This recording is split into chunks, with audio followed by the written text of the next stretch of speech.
and welcome to your New Jersey. I'm Lisa Marie Falbo. On today's show, we learn how the United Way of Northern New Jersey's ALICE program is helping households that are struggling financially. But first, the Banyan School is a private, nonprofit school for students with language-based learning disabilities located in Fairfield. Banyan School's Transition and Work-Based Learning Coordinator, Melissa Wish, and Principal, Janet Blanchard, are here to tell us more about the incredible programs at the school. Melissa, Janet, welcome to the show. Thank you so much. Well, thank you for providing Garden State students with such an opportunity. Janet, as principal, tell us about the school as a whole, the students, the academic requirements, and who might want to come to a school like Banyan. Sure, I'd be happy to. We're a state-approved private school for students with special needs, and we service students in grades 9 through 12. And then, of course, we service students from 18 to 21 in our Adult Life Academy program. And we service students who have difficulties in the areas of learning language, reading, English, and communication. And the students who might want to join us at the Banyan School are those who have difficulty in that area of communication, reading, writing, and speaking. How many students are currently enrolled? Right now we have 90 from high school and the adult program. Wonderful. Melissa, tell us about the specialized programs that cater to language-based learning disabilities.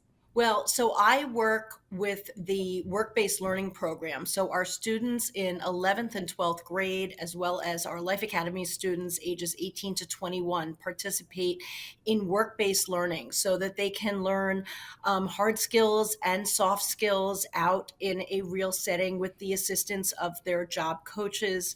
Our juniors go out once a week, our seniors go out twice a week, and our Life Academy students who have finished their academic requirements for the state go out 4 times a week. And what we try to do is reinforce that with classes inside the school so that they can learn executive functioning skills, appropriate professional interpersonal skills, problem solving skills, and then they can practice those in a real world setting. We try to rotate the jobs every few months so that students get a taste of different industries, different work environments, small businesses, larger settings, and then they can, make a decision as to what they really want to pursue. We do work with them if they're interested in post-secondary programs, or if they're interested in just world of work after school and help to connect them. I also work with the families as well as the students on setting them up with adult services, so it's smooth when they exit our program and they don't fall off the proverbial cliff. So everything is set when they leave here, and they can start their adult services, whether that includes work, recreational programming, supports for independent living, public transportation training, etc. That's so wonderful. Where are the students currently working? We group them in groups of 3 when they need a job coach, just because we have to keep a certain amount of staff in our building. Some of our students are able to work independently out in the community. But right now they're in places, they're in restaurants, they're in large settings such as like Dick's Sporting Goods or At Home, Home Store, CVS. They also work in small, even churches, synagogues. It really depends on what their interests are. Pet stores. We're now working also with a really nice country club that has a lot of different settings that they can work in. They have a restaurant. They have an event space. They have, the golf and helping to set up members who golf. So it's really nice. Right now we have about 18 placements out in the community. We also have placements within our school. We run a coffee and tea and snack business that students can get the support they need and skills in a smaller, safer setting. And before they're ready to go out in the community, we also have students that assist with administrative tasks as well as custodial tasks in our school. I think that's great that you have them exposed to everything, and that's got to be such a confidence booster for them.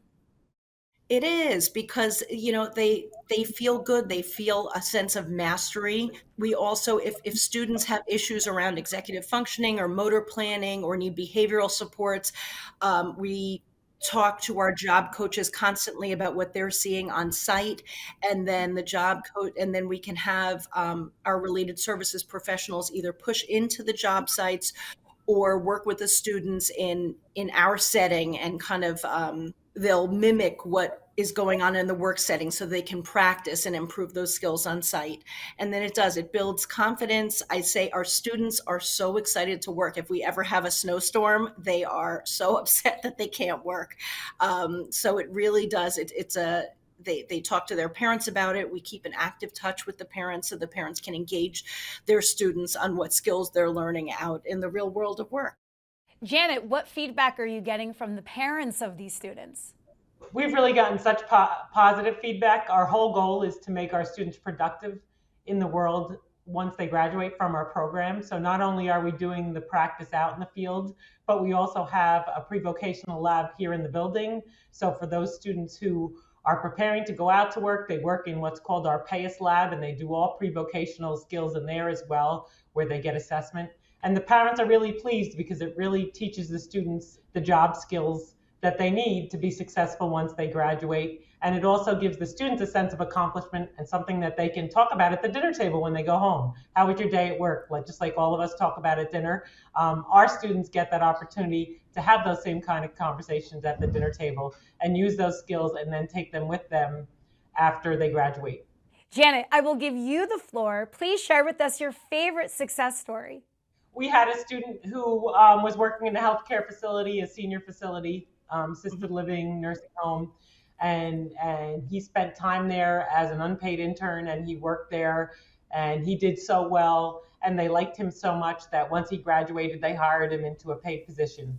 So it's amazing when our students can take what they practice in school, and then it makes them productive, and he's helped the residents there. They love him. He works in recreation, and he gets to run activities, and it's great because now we have another student placed there, and we're hoping that we can continue the trend. We have a student that we placed in a daycare setting for his work-based learning, and the children adored him, the parents adored him, the staff adored him, and they ended up hiring him 25 hours a week as a paid employee upon graduation, and he loves it. So it's really a wonderful story, and it's within his home community. He luckily lives local to our school, so we were able to support him. And yeah, he'll be able to walk to work, which is really wonderful. You're in Fairfield. Are all of your students close to Fairfield, or are you pulling them from across the Garden State?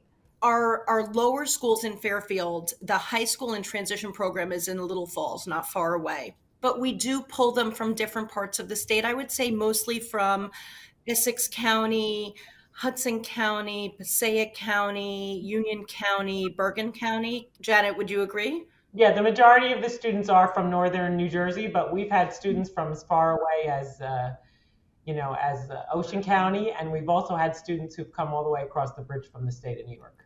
Wow. What do you think attracts them to your school?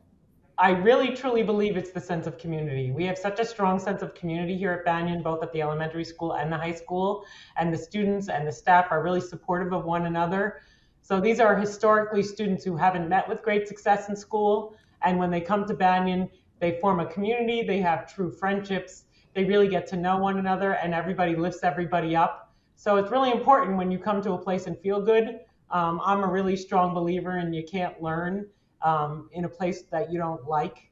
And when the kids come to school and they're happy and they feel successful, it really breeds just this environment where everyone's success is shared by everyone. And that's the amazing environment that we created at Banyan. Melissa, take us through a typical day at your school with your students. So it depends on what grade they're in. The high school students, because they still have academic requirements, will have their academic requirements. We also have clubs for them that are built in one day a week, so we'll have shorter classroom periods.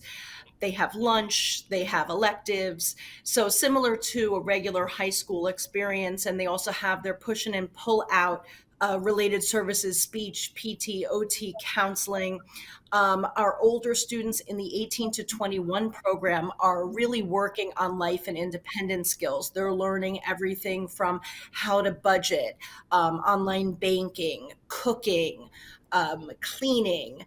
They are learning how to write resumes. They're doing mock interviews. They're working on, problems that would come up in a typical work environment, doing a ton of role play. So they do that in the mornings, and then for some of them, we split them into two groups. So one group works in the morning, and then they have their classroom-based learning in the afternoon, and then we flip-flop. But the students are physically on their work sites for 2 hours. We do bus them. Some work sites are close enough that the students can walk. We're teaching them soft skills that can transfer to any work environment, how to be flexible, how to advocate for yourself, how to follow multi-step instructions. We do provide supports for those students who need that until we can fade them. And then also they'll learn hard skills that are particular to that job, whether they're in a grocery store and they have to stock shelves and put things in order of expiration dates, brands, whether it be types or flavors. They have to make sure labels are front facing. These are things that grocery stores get audited on. For those that work in restaurants, we work with them also on serve safe training and proper hygiene within a work environment in a restaurant, and what's expected of them. So it depends on the facility that they're working in. Because we're a school for students with special needs, it is a tuition-based program, but it is considered part of their public education. So the majority of students who come to us, it's paid by their home district where they live. That's wonderful, because then everyone has access to your services. Before we wrap here, Melissa, I'll start with you. What made you get into this line of work? So I actually have a neurodivergent son, and I was a social worker by training. And when he began to have challenges in school, starting in preschool, I became interested in this field. And I really kind of dove in headfirst. So I educated myself on, all things related to school-based social work and needs. And then I ended up at an organization called Opportunity Project, which is a clubhouse for adults with brain injuries.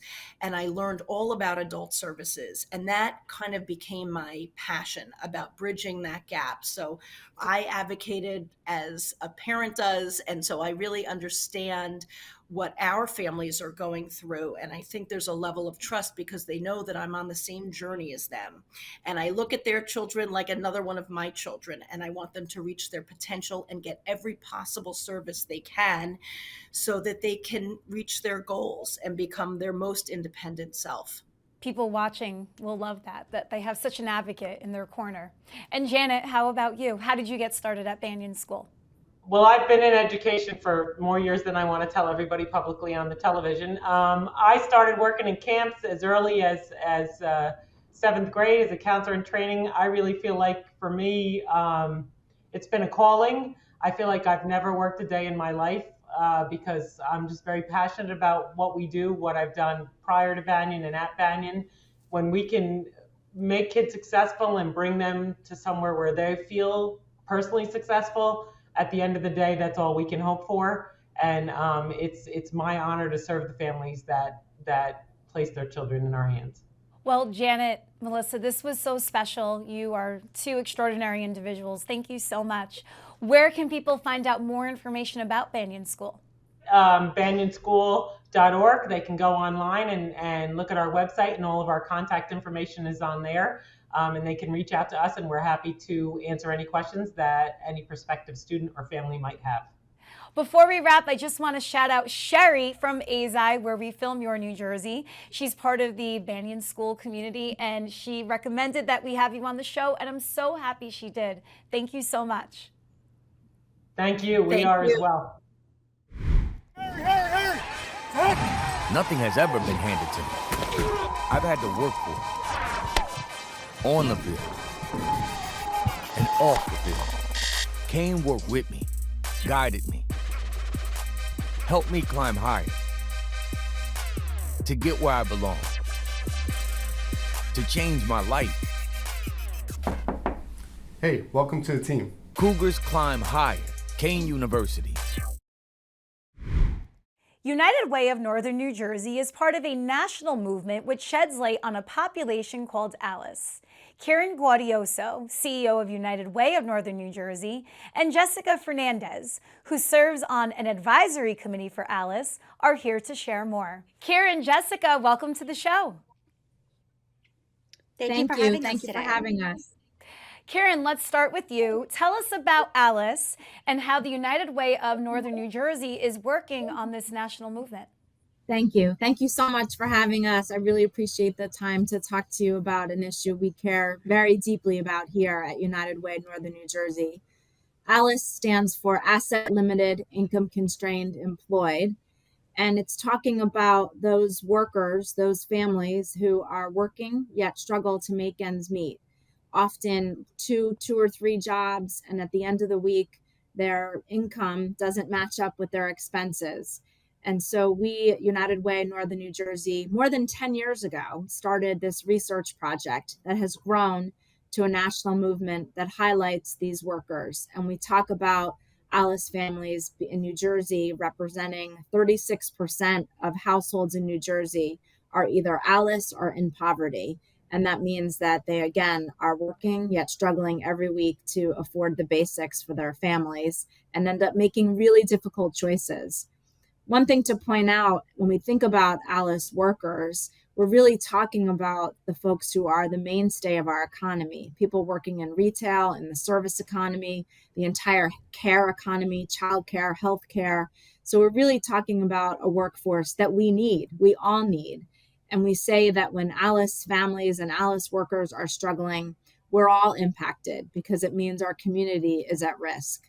When preparing for this segment, I was shocked, and I'll let you say these stats, Kiran, about what the current federal poverty level is. And then when you put it up against the cost of living, inflation, it's hard to believe that people make it work in this economy right now because it's tough.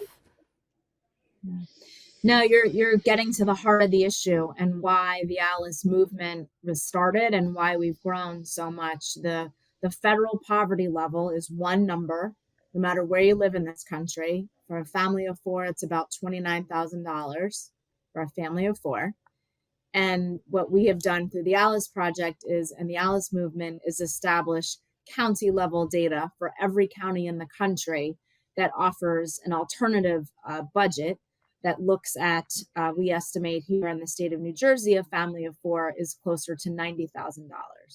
And that's with bare bones estimates in all the budget categories. Not surprising, childcare is the number one cost item in New Jersey at around $1,900 a month. And then right below that is housing, obviously transportation, healthcare, et cetera. And so we really look at kind of the accurate costs of living in a given community, county, and then match that with wage. And we know in New Jersey, more than 50% of the jobs pay less than $20 an hour. So when you link up the income and you match that to the expenses, you see the disconnect. And that's how we determine how many households fall below the ALICE threshold, that 90K for a family of four. And then we add that to the percentage of households that are in poverty. And what we're seeing is the number of families in poverty has stabilized over the last 7 years or even gone down during the pandemic. But the percentage of ALICE households is going up. You're touching on such timely, important topics because the way of the world now, it is so hard to make ends meet and to save and to do all the things that you need to function in society. And it's just so important that you are helping these mothers. Jessica, how did you join the advisory board? It started when I left my corporate job to stay home with my son, and because he was starting to show signs of developmental delays and being on the spectrum for autism. So I felt I needed to dedicate my time to just being a mother. And so when I left my corporate job, I also took the step to get my real estate license, just to have something going on the side. And when he started going to daycare, I tried to apply for scholarship programs to assist me with paying for his tuition because, I was still building my business. So I was still living check to check. I was basically living off my savings at that point. And I didn't qualify for any of the programs out there because I wasn't working a 9 to 5 job. So then someone at his school put me in touch with someone at United Way, and then that's basically how it all started for me. And she was really touched by my story, touched by what I was trying to do, and she says, "I think that you have a really good story that needs to be told. Let me connect you with this person and that person," and that's how it all started for me. Talk about how your life and your son have benefited from these programs. Well, my son went from completely nonverbal to verbal within 6 months between speech therapy, occupational therapy, and just being in a really good daycare program. They all worked together to assist my son with his developmental delays, and it's just been an amazing transformation. And it's allowed me to focus more on building a career that would provide long-term financial security for my family and I. And it's just been an amazing transformation all around. Kiran, when you hear success stories like that, I mean, you changed Jessica and her son's life through Alice. How does that make you feel as head of United Way Northern New Jersey? And Jessica knows this. I want to thank her for being willing to share her story. So much of what we know about folks who are struggling and facing financial hardship is really just a fear and shame that is associated with it. So I really appreciate Jessica being willing to share her story. I also grew up in a Alice household. I'm first generation on my father's side. My father came here from India with very limited resources, and my parents really struggled in early years of their life and my life. So I also know what it's like to be on both sides of that. But it's incredibly rewarding. It's exactly why we do the work that we do, and getting to have Jessica, on our team and part of our network is incredibly rewarding. Jessica, how are you helping further their mission?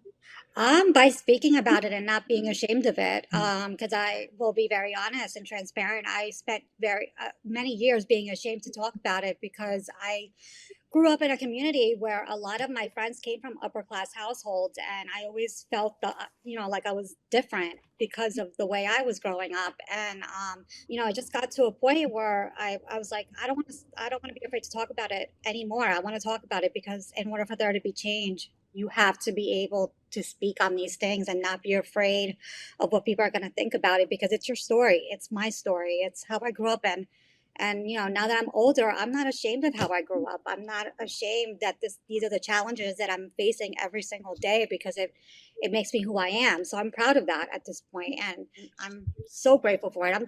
It's something I'm very passionate about because of how I grew up and how I'm living my life now, and want to continue to do it for as long as they allow me to do it. And Kiran, Yes. how did you get involved in United Way of Northern New Jersey?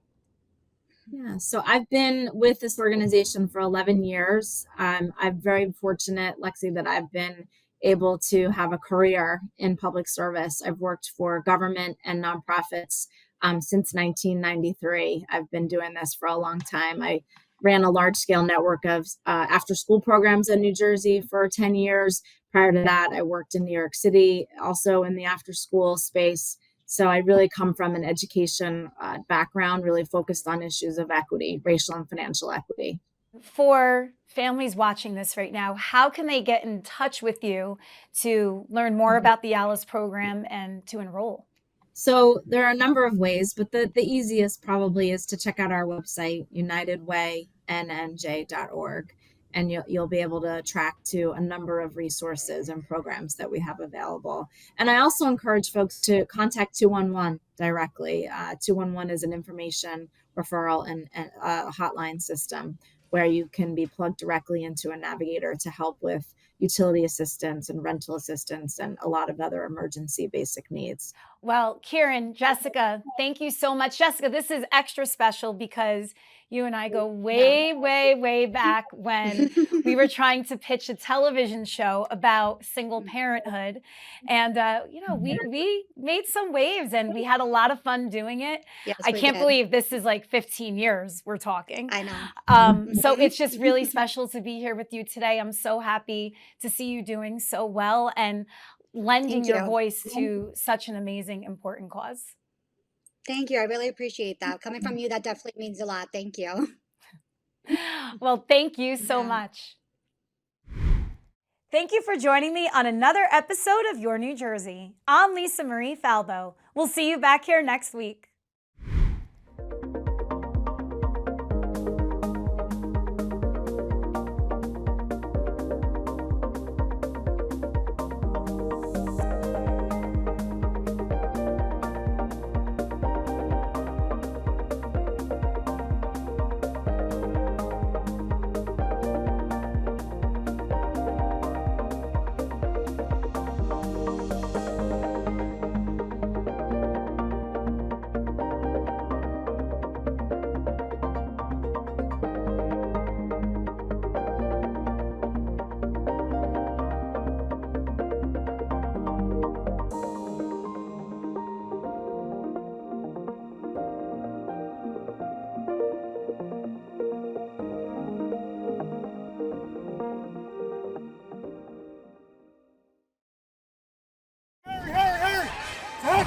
Nothing has ever been handed to me. I've had to work for it. On the field and off the field. Kane worked with me, guided me, helped me climb higher to get where I belong, to change my life. Hey, welcome to the team. Cougars climb higher. Kane University.